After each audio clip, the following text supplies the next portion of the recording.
नमस्कार दोस्तों, मेरा नाम नेहा मिश्रा और आप देख रहे हैं मोटिवेशनल बातें। किसी शहर में एक जौहरी रहता था। एक दिन किसी कारणवश उसका निधन हो गया और उसके बीवी बच्चे सड़क पर आ गए। हालत इतनी खराब हो गई थी कि भूख मिटाने के लिए उन्हें इधर उधर भटकना पड़ रहा था।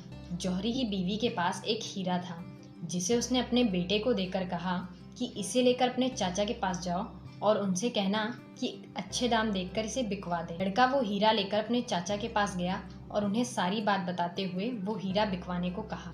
उसके चाचा ने हीरा देखा और कहा, बेटा अभी तुम घर जाओ और अपनी माँ से कहना कि हीरे का भाव अभी मंदा चल रहा है, जब मार्केट में इसका भाव बढ़ेगा तब मैं इसे बिकवा दूंगा। साथ में उसके चाचा ने उसे कुछ पैसे दिए और कहा कि कल से दुकान पर आ जाया करना। लड़का अपने घर चला गया और दूसरे दिन से अपने चाचा के साथ दुकान पर बैठने लगा और धीरे धीरे काम सीखने लगा। काम सीखते सीखते एक दिन वो इतना बड़ा जौहरी बन गया कि दूर दूर से लोग उसके पास हीरों की पहचान करवाने आने लगे। एक दिन उसके चाचा ने उससे कहा, बेटा हीरों का दाम अब मार्केट में बढ़ गया है, तो कल जब तुम घर से आओ तो वो हीरा लेते आना। क्योंकि अब वो खुद एक बहुत बड़ा जौहरी बन गया था, इसलिए पहले उसने खुद हीरे को चेक किया तो उसे पता चला कि हीरा तो नकली है।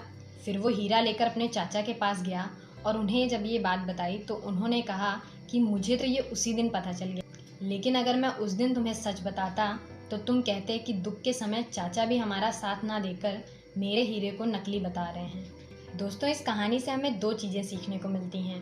पहली कि हमें हमेशा सीखते रहना चाहिए।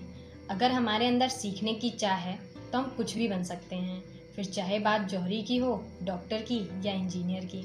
दूसरी बात, कभी कभी क्या होता है, हमें कुछ चीज़ों का अच्छी तरह ज्ञान नहीं होता या हमें कोई बात पता नहीं होती और हम दूसरों पर इल्ज़ाम लगा देते हैं, जो किसी के साथ हमारे रिश्ते में दरार डालने का कारण बनता है।